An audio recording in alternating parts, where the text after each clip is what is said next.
Okay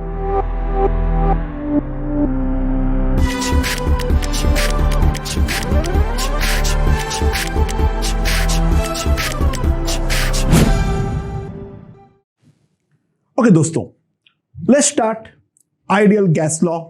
ये जो chapter है वो हमारा फिजिक्स और केमिस्ट्री दोनों में है, तो काफी ज्यादा इंपॉर्टेंट टॉपिक है, बहुत ढंग से हमें इसे करना पड़ेगा। ओके, गैस हमारा एक स्टेट ऑफ मैटर है, वो स्टेट जिसका कोई फिक्स शेप या फिर फिक्स साइज यानी वॉल्यूम नहीं होता है।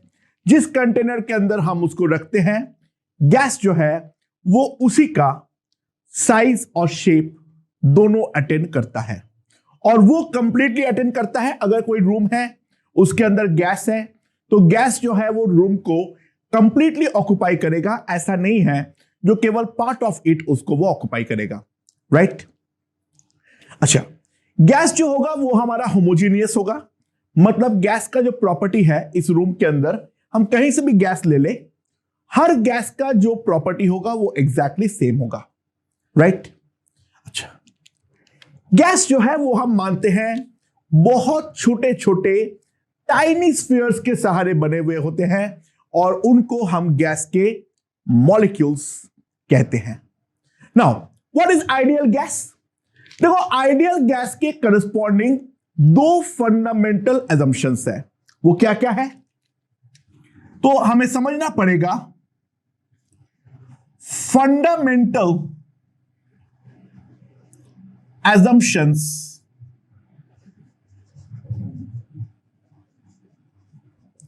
regarding the ideal gas।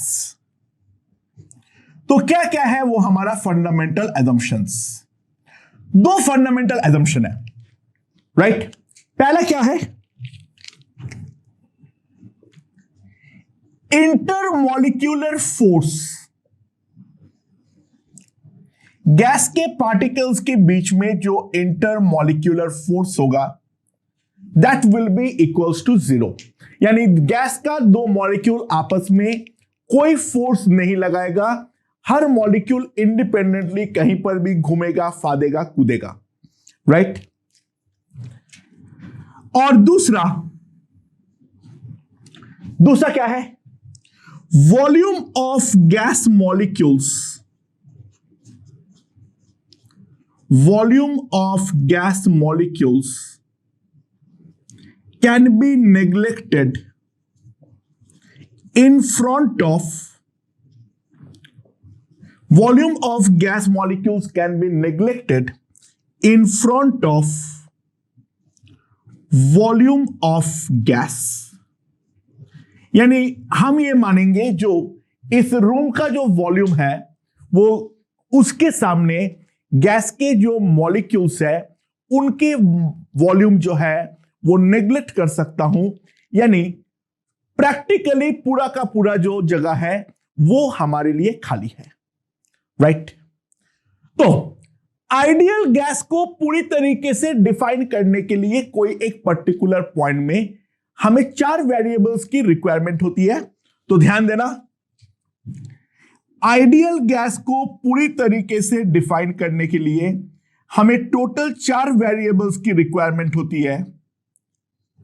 पहला है प्रेशर, P।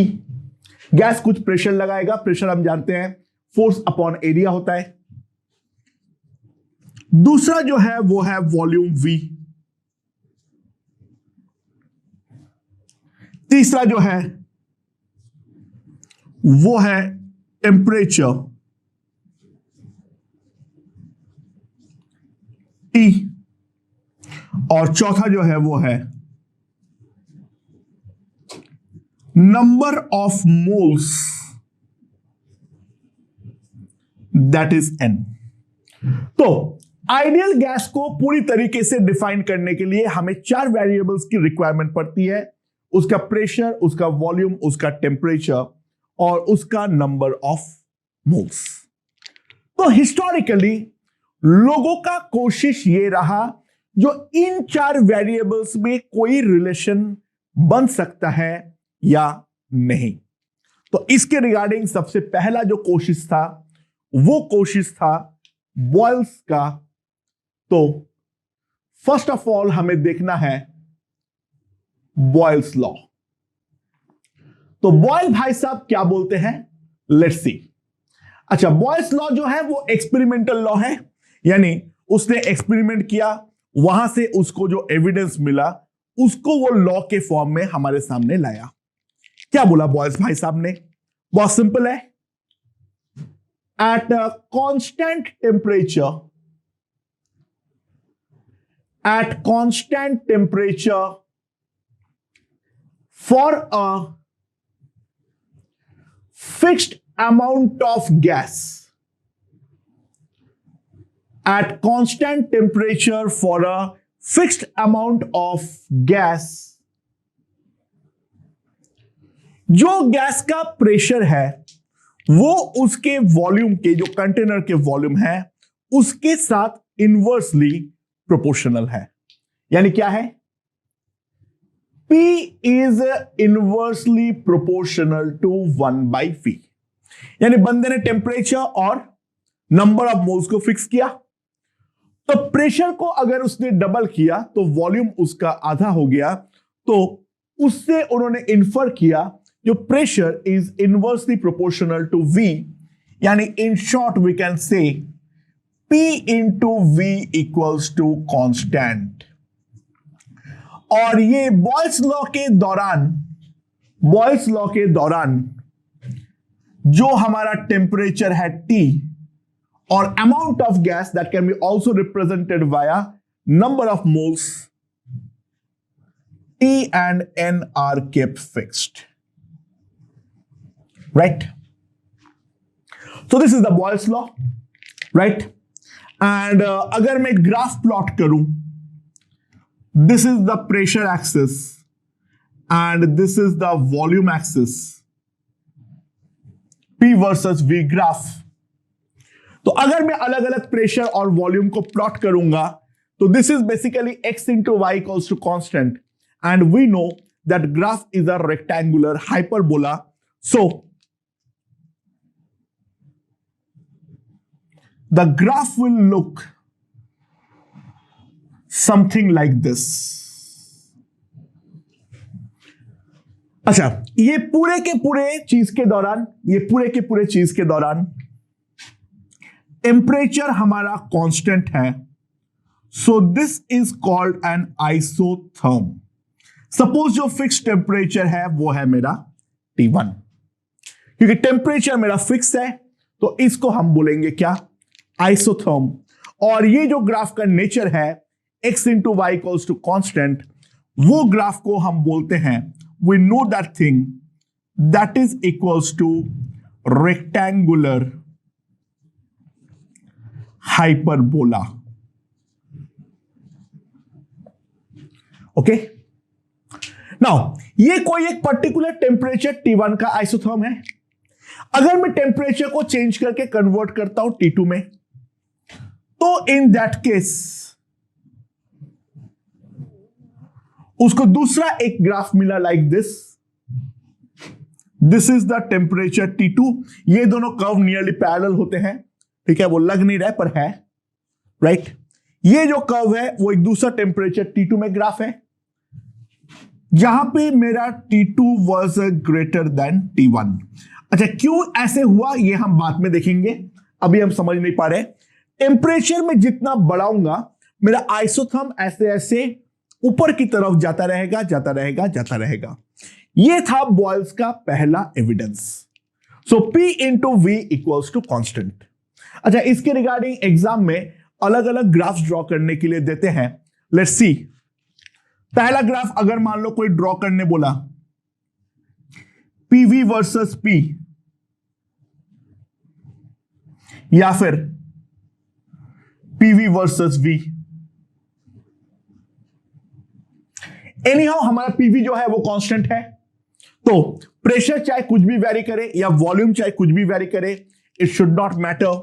तो ग्राफ्स जो होंगे वो अलग अलग टेम्परेचर पे अगर मैं ड्रॉ करूंगा, they will be parallel to P and parallel to V, right. Temperature कम रहने पर वैल्यूज कम होते हैं, टेम्परेचर बढ़ाने पर वैल्यूज बदलते हैं। तो दो अलग अलग टेम्परेचर में T1 और T2 में, ठीक है, ये हमारे ग्राफ होंगे। PV वर्सेस P पूछे या PV वर्सेस V पूछे, it doesn't matter, PV anyhow हमारा कांस्टेंट है, so it will be a straight line parallel to the x axis, it may be P और इट मे बी V। अच्छा, अगला मान लो मुझे ये ड्रॉ करने के लिए दिया है, क्या P वर्सेस 1/V का ग्राफ, वो मैं कैसे बनाऊंगा? P वर्सेस 1/V का ग्राफ वो मैं किस तरीके से बनाने वाला हूं? लेट्स सी, ध्यान दो। P into V equals to constant, तो P जो आएगा that will be equals to C into 1/V। यहां पर P काम कर रहा है y की तरह, 1/V काम कर रहा है x की तरह, तो यहां पर जो इक्वेशन बन रहा है that will be y equals to mx, that will be equals to y equals to mx। y equals to mx is nothing but a straight line that is passing through origin. तो अगर मैं ध्यान दूं तो मेरा graph जो बनेगा वो कुछ इस प्रकार का बनेगा, it will be a straight line passing through origin, यहां पर at temperature T1,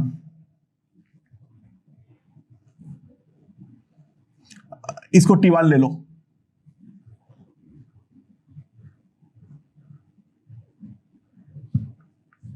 T2 is greater than T1, ठीक है। अच्छा, exactly zero pressure of volume हो नहीं सकता है, तो हम ग्राफ का जो ओरिजिन वाला पार्ट है उसको ट्रंकेट कर देते हैं और उसको हम डॉटेड लाइन से दिखाते हैं। ये प्रेशर और वॉल्यूम का जीरो का इंटरप्रिटेशन राइट नाउ बॉयल्स के पास नहीं था, क्योंकि अभी तक हमने केल्विन स्केल को इन्वेंट नहीं किए हैं। केल्विन स्केल के पॉइंट ऑफ व्यू से जब हम 0 केल्विन को अटेंड करेंगे तो 0 केल्विन पे आ जाने पर जो हमारा बॉडी कोई भी गैस का प्रेशर और वॉल्यूम है वो हमारा साइमल्टेनियसली 0 हो जाएगा। बट ये एक्सपेरिमेंटली शो करना पॉसिबल नहीं है। उसका मेन रीजन है 0 केल्विन हम कभी भी अटेन नहीं कर सकते हैं। सो ऑरिजिन पे नेचर के बारे में हम डिस्कस नहीं करेंगे। तो 0 केल्विन के अलावा, राइट, 0 केल्विन के अलावा कभी भी प्रेशर और वॉल्यूम जो होगा वो हमारा 0 हो नहीं सकता है। तो ऑरिजिन वाला पार्ट ऑफ ग्राफ को हम क्या करेंगे? ट्रंकेट कर देंगे। अदरवाइज जो ग्राफ होगा वो होंगे हमारे straight lines passing through origin, right. या फिर और क्या पूछ सकता है? LNP और LNV में ग्राफ ड्रॉ करो। कैसे करेंगे? P into V is equals to constant, so LNP plus LNV is equals to some LN constant. तो अगर मैं यहां पर y एक्सिस में LNP ले लेता हूं और x एक्सिस में मैं LNV ले लेता हूं, तो दोस्तों ध्यान देना, ये हो जाएगा मेरा y, तो x plus y equals to some constant. तो वो मेरा कैसे होगा? अगर मैं स्ट्रेट लाइन का इंटरसेप्ट फॉर्म यूज करूं, सो x इंटरसेप्ट और y इंटरसेप्ट इक्वल है, the graph will look like this. और यहां पर जो एंगल बनेगा, ध्यान देना, हमारा स्लोप जो बनेगा वो बनेगा -1, right. LNP equals to minus LNV plus LNC, slope is -1। That means x axis के साथ जो एंगल बनाएगा that will be equals to 135 degrees, right. And अगर मैं टेम्परेचर दो अलग अलग पे ड्रॉ करूं, जहां पर हायर टेम्परेचर होगा वहां पर मेरा ग्राफ जो होगा वो ऊपर होगा। So this is T1, this is T2, T1 is greater than T2। तो ये है, बहुत सारे पॉसिबिलिटीज है, कुछ भी ड्रॉ करने के लिए दे सकते हैं। तो मैंने कुछ वेरिएबल्स के बीच में ग्राफ किस तरीके से इंटरप्रेट करते हैं वो बता दिया। बाकी एग्जाम में क्या पूछेगा वो प्रेडिक्ट करना तो संभव ही नहीं है, राइट। ओके, तो बॉयल्स ने सबसे पहले प्रेशर और वॉल्यूम में हमें रिलेशन बना के दिया। अब लोगों का अगला इच्छा हुआ जो कोई और दो वेरिएबल में हम रिलेशन बना सकते हैं या नहीं। तो अगला जो एफर्ट था, अगला जो कोशिश था, वो था चार्ल्स का। तो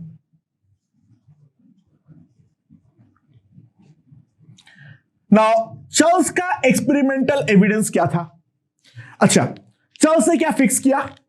चार्ल्स ने फिक्स किया pressure and amount of gas, इसको चार्ल्स ने फिक्स कर दिया, राइट? प्रेशर और अमाउंट ऑफ गैस जो है उसको चार्ल्स ने फिक्स किया, और उसके बाद उसको मिला, ध्यान देना, for 1 degree Celsius change in temperature, for 1 degree Celsius change in temperature, volume of the gas changes by 1 by 273.1.15 fraction of volume at 0 degree Celsius. अगर मैं टेम्परेचर को चेंज करता हूं by an amount of 1 degree Celsius, मैं बढ़ा भी सकता हूं, घटा भी सकता हूं। टेम्परेचर बढ़ाता हूं तो वॉल्यूम बढ़ता हुआ नजर आया, और टेम्परेचर में कम करता हूं तो वॉल्यूम जो है वो हमारा घटता हुआ नजर आया। तो अगर 1 डिग्री सेल्सियस में टेम्परेचर पे बदलाव लाता हूं तो उसका जो वॉल्यूम है वो हमारा 1 डिग्री सेल्सियस के चेंज पर 1 by 273.15 फ्रैक्शन से उस पर बदलाव आता है।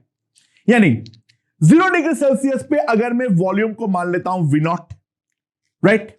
0 डिग्री सेल्सियस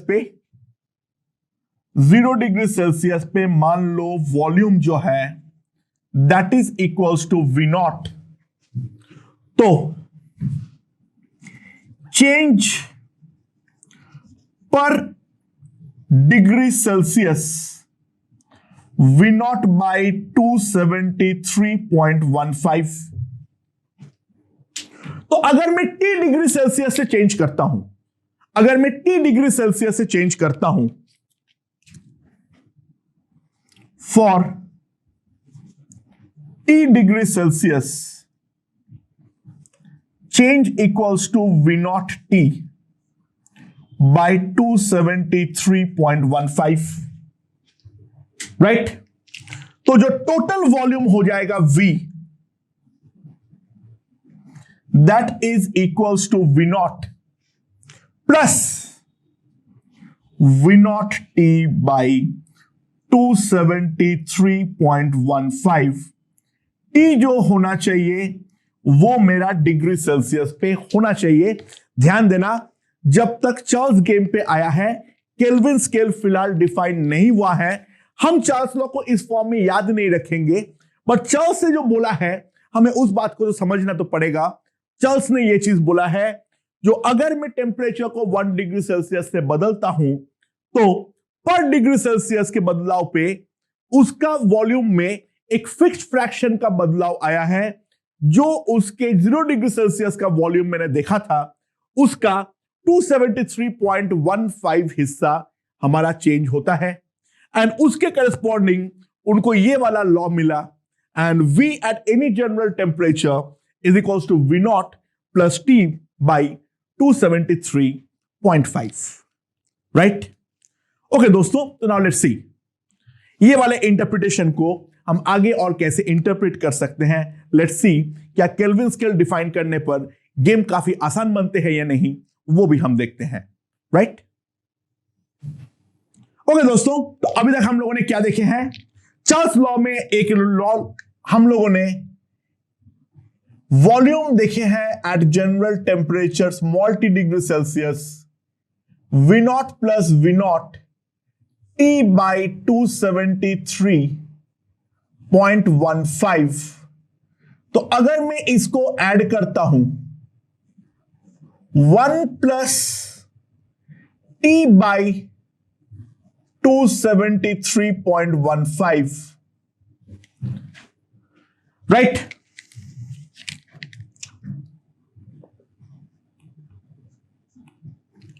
यहां पर ऊपर बन जाएगा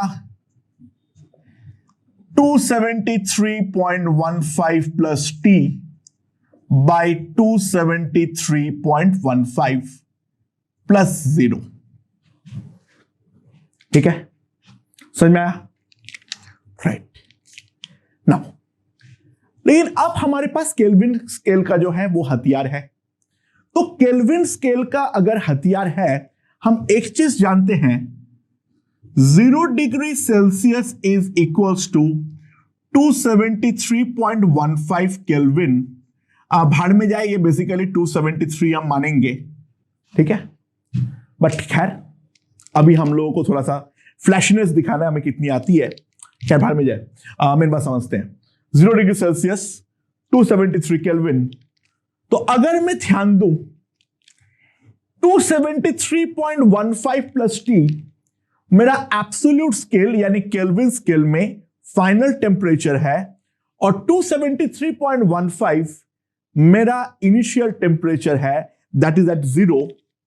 सो can I say V is equals to V naught capital T by T naught?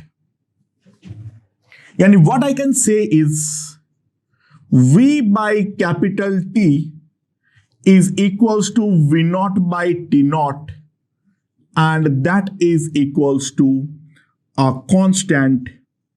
यानी अगर हमारा प्रेशर और number of moles, pressure and number of moles constant हो, तो उसका वॉल्यूम बाय टेम्परेचर जो है वो भी हमारा कांस्टेंट हो जाएगा, और उसका जो वैल्यू है वो है V not upon T not.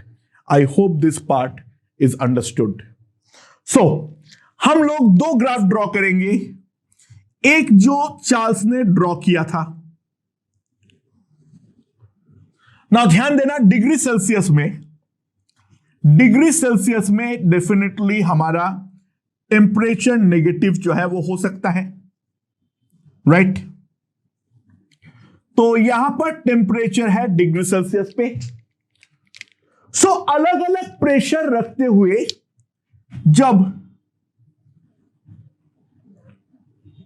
Draw किया था हमारा चार्ल्स भाई साहब ने, अलग अलग पॉइंट्स प्लॉट किया था, तो इस तरीके का एक ग्राफ मिला, राइट। जो पीछे की तरफ प्रोड्यूस करने पर मिट करता है टी एक्सिस को एट -273.15, और जब उसने प्रेशर में बदलाव किया और कोई नया प्रेशर लेकर आया, तो तब उसको प्लॉट कुछ इस प्रकार का मिला था at some different pressure. But ये वाले को भी पीछे प्रोड्यूस करने पर -273.15 पर ही वो मिट करता है। This is the volume and this is temperature at degree Celsius, right. उसने दो अलग अलग प्रेशर में ये ड्रॉ किया था, ये था प्रेशर P1 और ये था प्रेशर P2, जहां पर P2 was greater than P1। और इसके पूरे के दौरान प्रेशर हर जगह पे कांस्टेंट है। कोई भी मैं अगर ग्राफ ले लूं वो प्रेशर हमारा कांस्टेंट है, तो उसको हम बोलेंगे आइसोबार। इसको हम क्या बोलेंगे? आइसोबार। तो अगर मैं डिग्री सेल्सियस पर ड्रॉ करूंगा मुझे इस प्रकार का ग्राफ मिलेगा, लेकिन वही ग्राफ को अगर मैं केल्विन पे प्लॉट करता हूं तो ध्यान देना, केल्विन पे प्लॉट करना हमारे लिए काफी आसान रहेगा, V is directly proportional to T, यानी V is equals to Ct, is a straight line passing through origin. So T here is in Kelvin. 0 kelvin attain नहीं हो सकता है, इसलिए origin पे हमने हटा दिया इसको. बाकी दो अलग प्रेशर में, यहां पर प्रेशर अगर P1 है, यहां पर प्रेशर अगर P2 है, these two are the isobars at two different pressure, and obviously बात है जो नीचे होता है वो प्रेशर ज्यादा होता है. अभी थोड़ी देर बाद समझ में आएगा ऐसे क्यों हो रहा है, but this is the plot we are going to get अगर हम वॉल्यूम वर्सेस टेम्परेचर हम केल्विन पे ले लें तो. राइट, अब इसके बाद नेक्स्ट जो बंदा गेम पे आता है उसका नाम है Gay-Lussac. Now what is Gay-Lussac's law? What is Gay-Lussac's law? इसने जो अपना इंटरप्रिटेशन किया है वो किया है प्रेशर और टेम्परेचर के बीच में, और प्रोसेस के दौरान volume and number of moles n जो है उसको फिक्स रखा गया है. वॉल्यूम और उसका नंबर ऑफ मोल्स को फिक्स रखा गया है, और अब हम प्रेशर और टेम्परेचर में रिलेशन निकालेंगे. तो उन्होंने ये बोले जो at constant volume for a fixed amount of gas, at constant volume for a fixed amount of gas,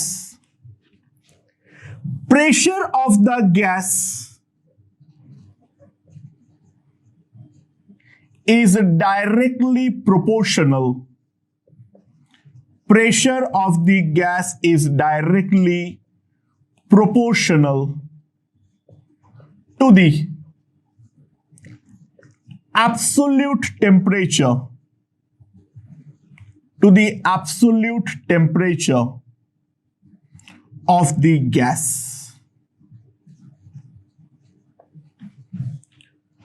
यानी उसने ये बोला जो P is directly proportional to T, V and N अगर मैंने फिक्स कर दिया तो. Right, okay. Now P will be equals to C into T. तो अगर मैं गेल-ल्यूजैक्स लॉ को मैं ग्राफिकली प्लॉट करूं, गेल-ल्यूजैक्स लॉ को अगर मैं ग्राफिकली प्लॉट करूं, यह है मेरा प्रेशर, यह है मेरा temperature. Right, so P is proportional to T. Again मैं 0 केल्विन पे तो ले नहीं सकता हूं, तो ओरिजिन पे हम ग्राफ को प्लॉट नहीं करेंगे. बाकी it will be a straight line passing through origin like y equals to mx. तो सीधी की सीधी इस तरीके का लाइन मिल जाएगी हमें. एंड अगर हम वॉल्यूम V1 में इसे प्लॉट करें और दूसरा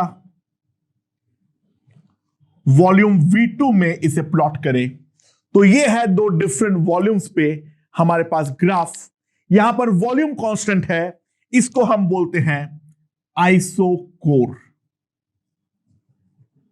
कोर चोर नहीं, कोर मींस वॉल्यूम. ठीक है, इट्स एन आइसोकोर. और यहां पर अगर हम देखें V2 will be greater then V1. So that's the graphical interpretation regarding the Gay-Lussac's law. तो हमारे पास तीन लॉ आ गए हैं. P is proportional to 1 by V, and PV equals to constant for a given temperature and the number of moles being fixed, the amount of gas being fixed.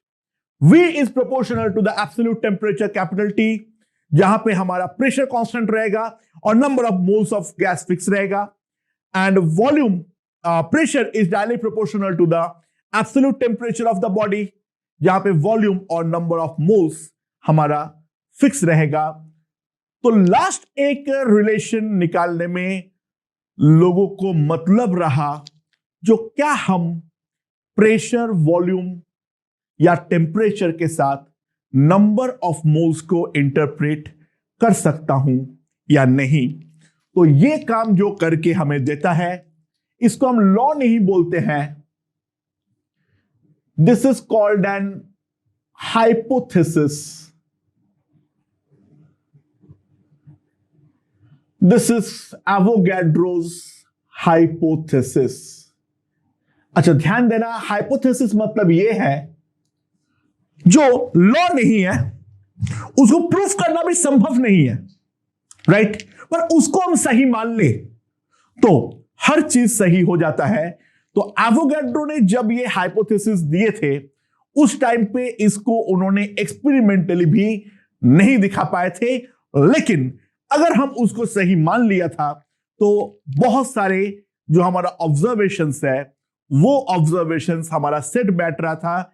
इस कारण पे with the lack of experimental evidence, it cannot be called a law, but it is called a hypothesis.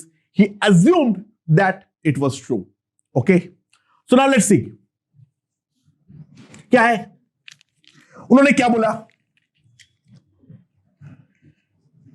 at same pressure and temperature, कोई एक gas का pressure और temperature को fix कर लो। For a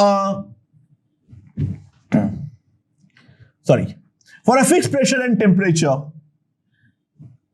number of moles और molecules भी बोल सकते हो इसे, number of moles or molecules in a gas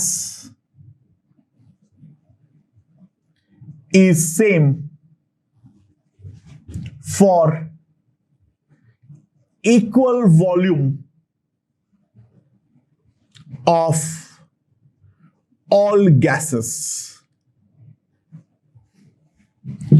क्या बोला उसने, जो अगर मैं प्रेशर और टेम्परेचर को फिक्स कर लेता हूं, अब उस फिक्स प्रेशर और टेम्परेचर में मैं 1 लीटर O2 लिया, 1 लीटर N2 लिया, 1 लीटर CO2 लिया, तो चाहे O2 हो, चाहे N2 हो, चाहे CO2 हो, चाहे ब्ला हो, 1 लीटर का वॉल्यूम अगर हम लेते हैं तो उसके अंदर हमेशा सेम मोल्स और number of molecules of gas particles होंगे।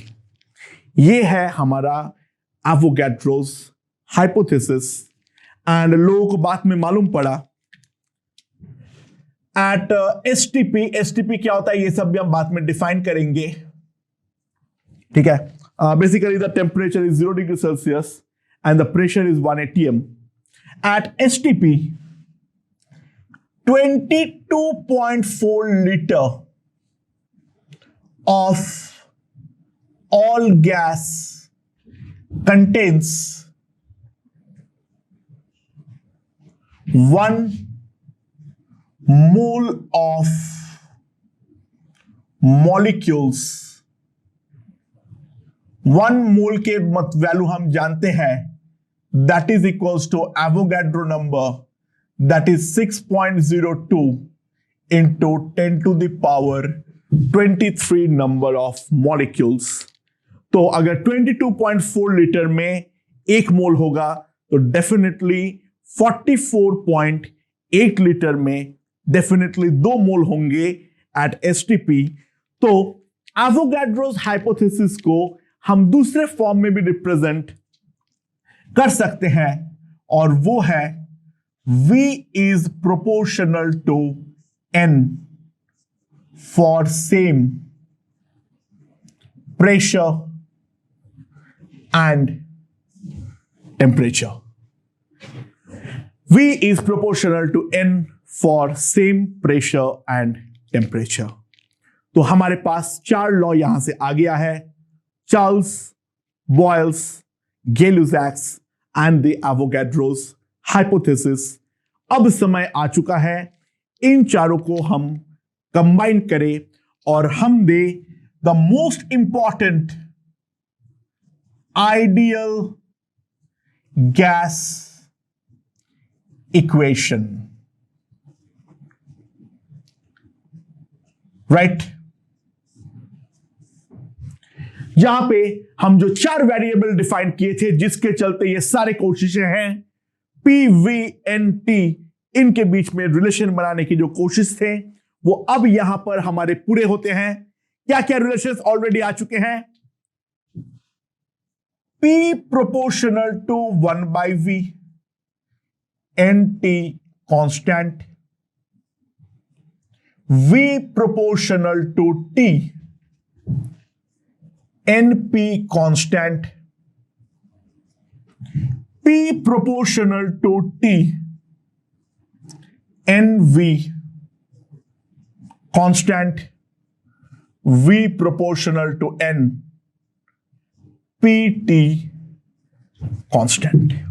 अब लोगों ने दूर से देखा ऐसे, क्या क्या कुछ दिख रहा है क्या?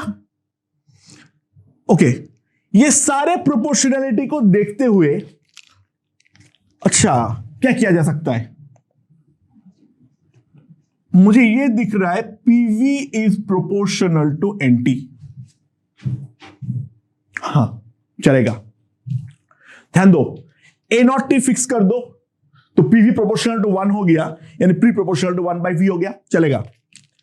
PT कांस्टेंट कर दो तो V प्रोपोर्शनल, P और N कांस्टेंट कर दो तो V प्रोपोर्शनल टू T, चलेगा। V और N कांस्टेंट कर दो, P प्रोपोर्शनल टू T, चलेगा। और P और T कांस्टेंट कर दो, V प्रोपोर्शनल टू N, चलेगा। So that's the proportionality relation. अगर सब कुछ वेरी कर रहा है, इन चारों को कंबाइन करते हुए हमारे पास ये वाला इक्वेशन आ जाएगा, राइट। तो जैसी प्रोपोर्शनैलिटी है, इक्वालिटी लाने के लिए हमें एक कांस्टेंट की जरूरत पड़ती है, तो वो कांस्टेंट को हम लिखते हैं R। तो हम लिखते हैं PV is equals to NRT, जहां पर R क्या है? R is called the ideal gas constant, right. R जो होती है उसका वैल्यू क्या होती है? उसके वैल्यू क्या होती है? That depends upon the unit of pressure, volume and temperature taken. We will see regarding that. तो हमारे पास एक इंपॉर्टेंट रिलेशन आ जाता है PV इक्वल्स टू NRT, जहां पे N is the term regarding the mass. N is nothing but the mass of the gas divided by the molecular weight of the gas। तो ये हमारा मास के टर्म्स है। तो हमारे पास एक रिलेशन आता है PV इक्वल्स टू NRT। अच्छा, जल्दी से जल्दी कुछ चीजें देखनी है। Units of pressure,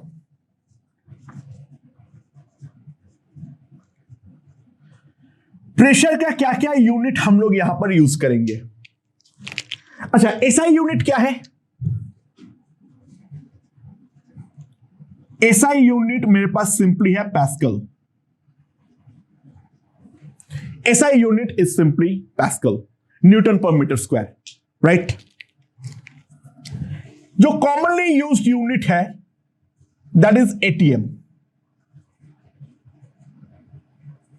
commonly used unit जो है वो है एटीएम। एटीएम और पास्कल में क्या रिलेशन है?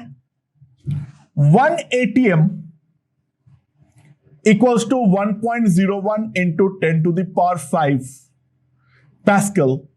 तो इसको हम approximately 10 to the power 5 pascal ले लेते हैं, राइट। नेक्स्ट जो है वो है bar. 1 bar is equals to exactly 10 to the power 5 pascal. Pascal बहुत ही छोटा यूनिट है, तो वो कोई प्रैक्टिकल यूनिट में कन्वर्ट करने के लिए हम इसमें कन्वर्ट करते हैं। एंड डी टॉर, और टॉर को हम लोग मिलीमीटर HG भी बोलते हैं। क्यों बोलते हैं अभी दिमाग मत लगाना, नाम है अभी राइट नाउ। सब इंटरप्रेट करेंगे, टेंशन मत लो। टॉर्क, जिसको हम मिलीमीटर Hg भी बोलते हैं, 1 ATM is equals to 760 torque. हम नॉर्मली ये सारे यूनिट्स यूज करेंगे, जहां पे एसआई यूनिट जो है पास्कल।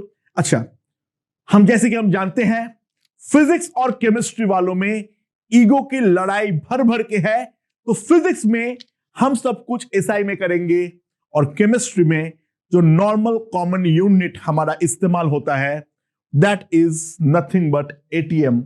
फिजिक्स और केमिस्ट्री में जो ईगो की लड़ाई है वो इस चैप्टर तक भी आगे बढ़ चुके हैं।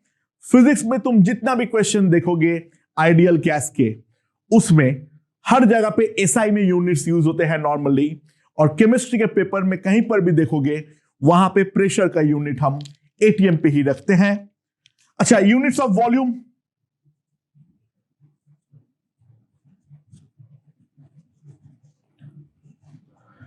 यहां पर ज्यादा लड़ाई नहीं है, ठीक है। क्या क्या यूज होता है, ऑब्वियसली पहली बात SI unit,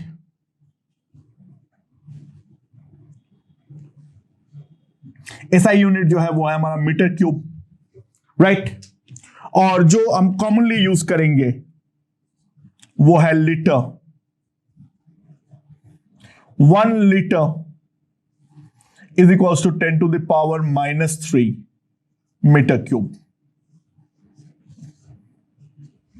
1 litre equals to 10 to the power -3 metre cube. ये हो गया हमारा लीटर और मीटर क्यूब में रिलेशन। फिजिक्स में अगेन हम वॉल्यूम को मीटर क्यूब में इस्तेमाल करेंगे, केमिस्ट्री में हम रखेंगे लीटर पे। टेम्परेचर हमेशा केल्विन पे मेजर होगा, और जो मोल्स है वो तो मोल्स ही है, उसमें कोई नया यूनिट हम इंट्रोड्यूस कर ही नहीं सकते हैं, वो तो फंडामेंटल यूनिट है, राइट। तो आर का वैल्यू क्या है, ध्यान देना। फिजिक्स में जहां पर एसआई इस्तेमाल होता है तो R is equals to 8.314 pascal metre cube per mole kelvin. By the way, pascal is newton per metre square, so pascal metre cube can also be written as Newton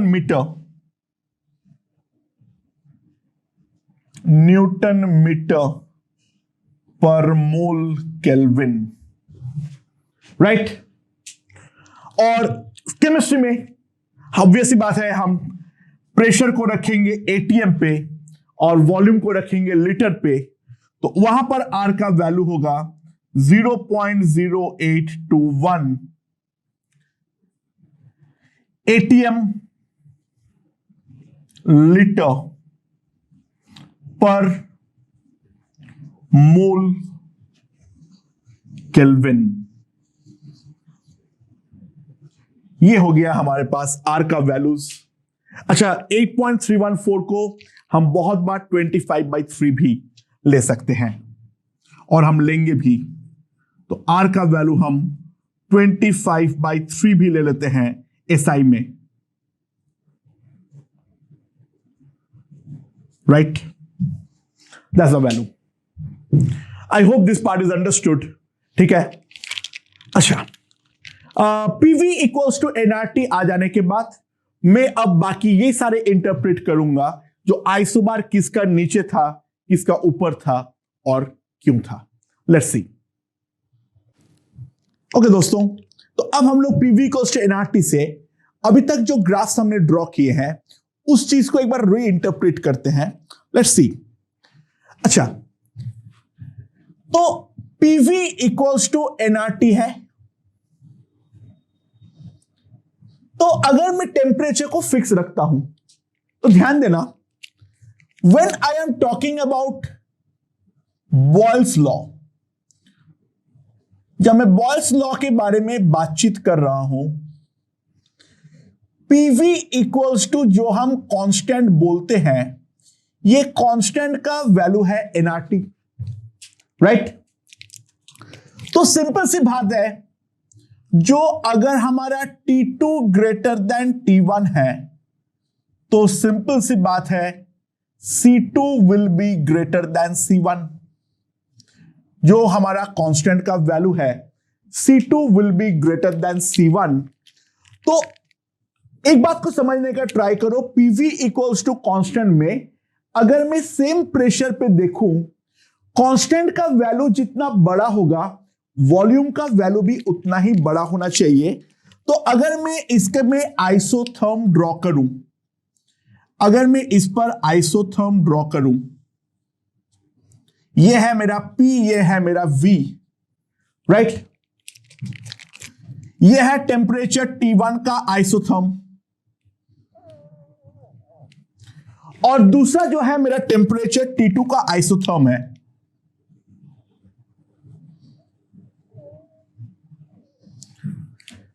तो obvious सी बात है, मैं pressure को अगर same रख देता हूं मान लो यहां पर, तो वो पहले वाले ग्राफ को कट करेगा V1 पे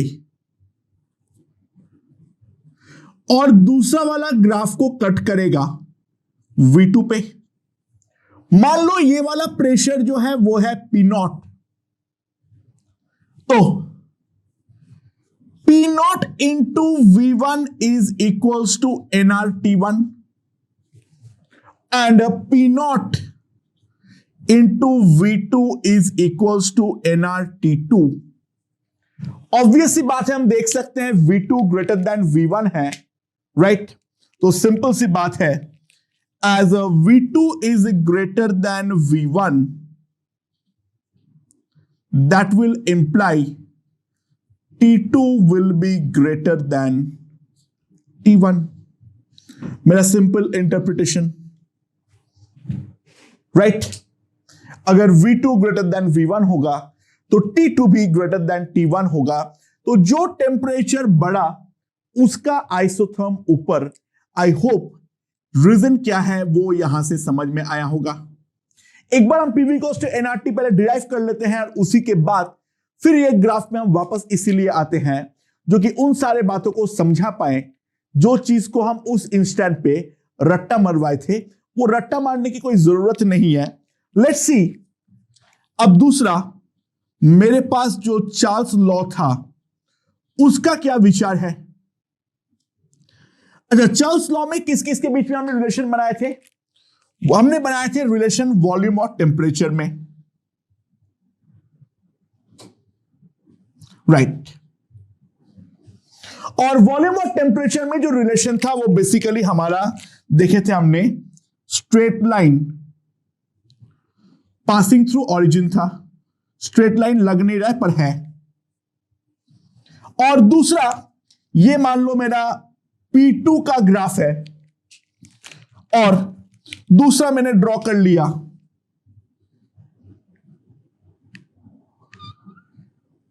P1 का ग्राफ, ठीक है। ये दोनों मेरे आइसोबार्स है। अच्छा, PV equals to nRT, I know, so V equals to nR by P into T, right?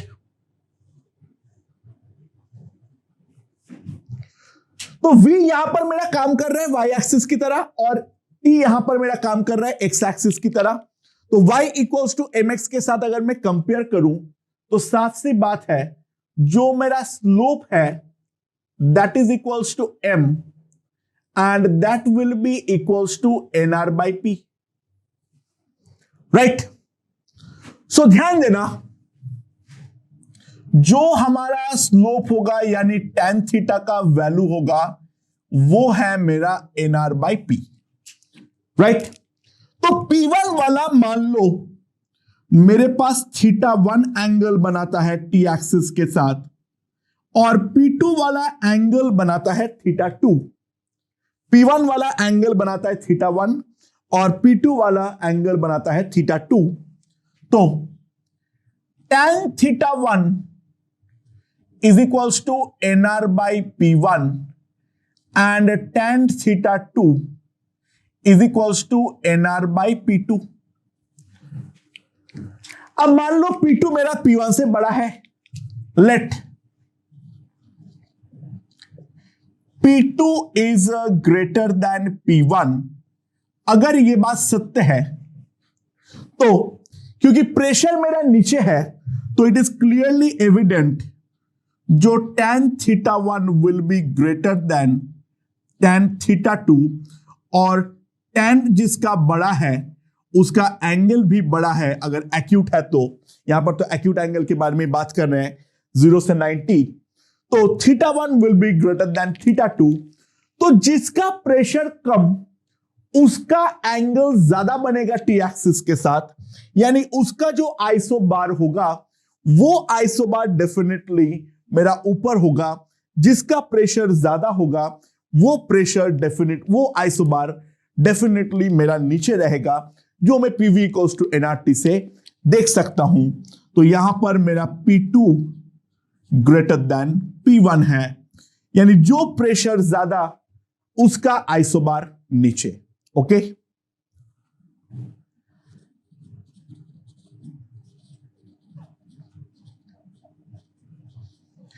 अगला जो है वो है गे-ल्यूजैक्स लॉ। Let's see. अच्छा, गे-ल्यूजैक्स लॉ में हम ड्रॉ कर रहे थे आइसोकोर्स। नाउ आइसोकोर्स में क्या था, ये मेरे पास है प्रेशर वर्सेस टेम्परेचर, ये P है और ये मेरे पास T है, राइट। नाउ यहां पर जो मेरे आइसोकोर्स थे ये है मान लो मेरा V1 का आइसोकोर, और ये है मान लो मेरा V2 का आइसोकोर। एक जो है वो मेरा V1 का आइसोकोर है और दूसरा जो है वो मेरा V2 का आइसोकोर है। V1 जो एंगल बनाता है वो मान लो है θ1, और V2 जो एंगल बनाता है वो बनाता है T एक्सिस के साथ θ2। नाउ यहां पर मेरा V जो है वो तो फिक्स है, तो अगेन मैं अप्लाई करता हूं PV इक्वल्स टू nRT। तो P में लिख सकता हूं nR by V into T, right. तो साफ साफ P मेरा Y है, T मेरा X है, this is straight line y equals to mx। तो मेरा स्लोप जो होगा, स्लोप m मेरे पास सिंपली आ जाएगा nR by V, right, and that will be equals to tan theta. सुनाओ, जब मेरा वॉल्यूम V1 रहेगा, सिंपल सी बात है, tan θ1 will be equals to nR by V1 and tan θ2 will be equals to nR by V2. This is nR by V1 and this will be nR by V2.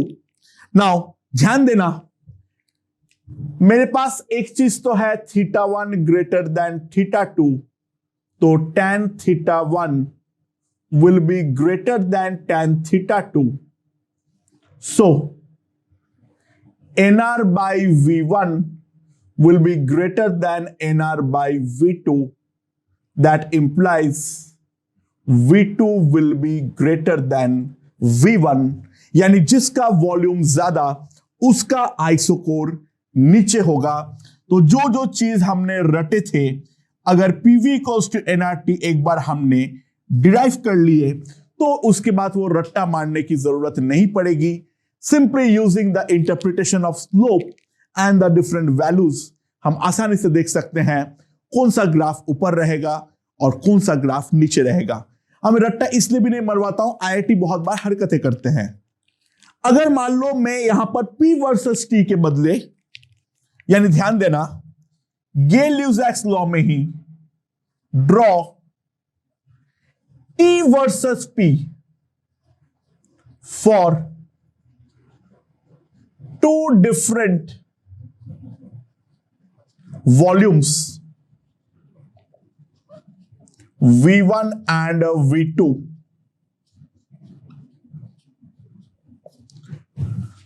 V2 is greater than V1, ठीक है।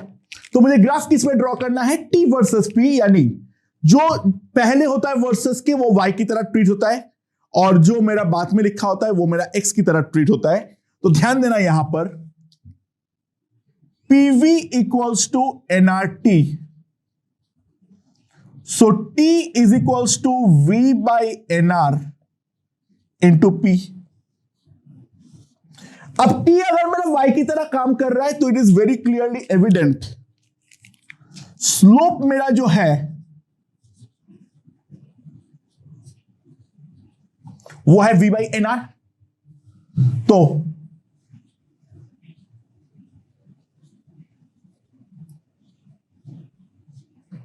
V ज्यादा implies slope ज्यादा, V ज्यादा implies जो मेरा slope होगा वो भी डेफिनेटली ज्यादा होगा। तो अब मैं अगर ड्रॉ करता हूं T वर्सेस P,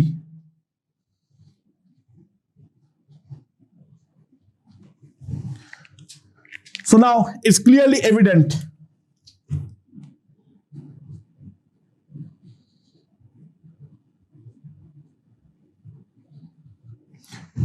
जो वॉल्यूम बड़ा उसका ग्राफ ऊपर होगा क्योंकि उसका स्लोप ज्यादा है। सो V2 is greater than V1, so V2 ऊपर होगा और V1 नीचे होगा। तो IIT में कुछ भी पूछ सकता है, IIT ने बहुत बार ये हरकतें किया एग्जाम में, और जो IIT में हरकतें होते हैं वो जेईई मेंस में कभी ना कभी रिपीट होके आ ही जाता है। तो हमें रटना नहीं है, एक बार हम देख लेंगे जो हमने किस तरीके से उसको इंटरप्रेट कर रहे हैं, तो उसके बाद गेम जो है वो काफी ज्यादा सिंपल हो जाता है। I hope this part is understood and now we are going to do an alternate form of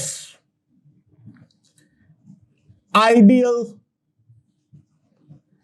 gas law। ये एक्चुअली काफी ज्यादा काम का है, दूसरे फॉर्म पे भी हम देखेंगे, राइट? क्या है वो फॉर्म, ध्यान देना। We know PV equals to nRT, right? Okay. Now, how is the number of moles computed? So let mass of gas is equals to small m, और जो गैस है उसका मॉलिक्यूलर वेट जो है that is equals to capital M. उसका जो molecular weight है that is equals to capital M. So number of moles n जो मेरे पास आएगा वो आएगा small m upon capital M. Mass by molecular weight is nothing but number of moles. Let's substitute in the equation. तो मेरे पास आ जाएगा PV is equals to M by capital M into RT. तो P into V by M is equals to RT by capital M. Now mass by volume is density. So volume by mass will be 1 by density. So 1 by density को मैं रो से represent करता हूं। So P by rho is equals to RT by capital M. Right? P by rho is equals to RT by capital M. So ये है density और pressure में terms में हम आइडियल गैस इक्वेशन को लिखते हैं। कुछ अलग नहीं है, पर बहुत सारे जगह पे ये वाला फॉर्म की जरूरत पड़ती है फॉर प्रॉब्लम सॉल्विंग, तो उसके लिए मैं ये वाला फॉर्म जो है वो डिराइव कर दे दिया। अच्छा, हम यहां पे दो टर्म और डिफाइन कर लेंगे। Average molecular wait, average molecular weight of a gas mixture. How is it defined? बहुत जगह पे काम आता है इसलिए करवा दे रहा हूं। मान लो N1 मोल्स गैस 1 है, उसका मॉलिक्यूलर वेट है M1। M2 मोल्स गैस 2 है, मॉलिक्यूलर वेट है M2 dot dot dot dot. So जो हमारा एवरेज मॉलिक्यूलर वेट होता है that is nothing but total mass by total moles. So average molecular weight N1 M1 plus N2 M2 dot by total number of moles N1 plus N2 dot. So that is the average molecular weight. Okay, समझ में आया? अच्छा, इसके अलावा हम और एक चीज डिफाइन करते हैं, वेपर डेंसिटी. वो भी देख लो क्या होता है. Vapour density of a gas Vd is equals to molecular weight upon 2. कोई एक गैस हाइड्रोजन के रेस्पेक्ट में जितने टाइम्स हेवियर है उसको हम बोलते हैं उस गैस का वेपर डेंसिटी. तो हाइड्रोजन का मॉलिक्यूलर वेट 2 है, तो उसके रेस्पेक्ट में जो हमारा कोई गैस है वो जितने टाइम्स हेवी होगा वही होगा उसका कितना वेपर डेंसिटी.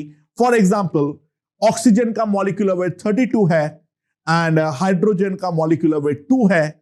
सो एक मोल ऑक्सीजन एक मोल हाइड्रोजन के कंपैरिजन में 16 टाइम्स हेवियर है, तो ऑक्सीजन का जो वेपर डेंसिटी होगा that will be equals to 16. इस ट्रेडिशनल टर्म, ठीक है, जो डेफिनेशन हमें याद रखना पड़ेगा.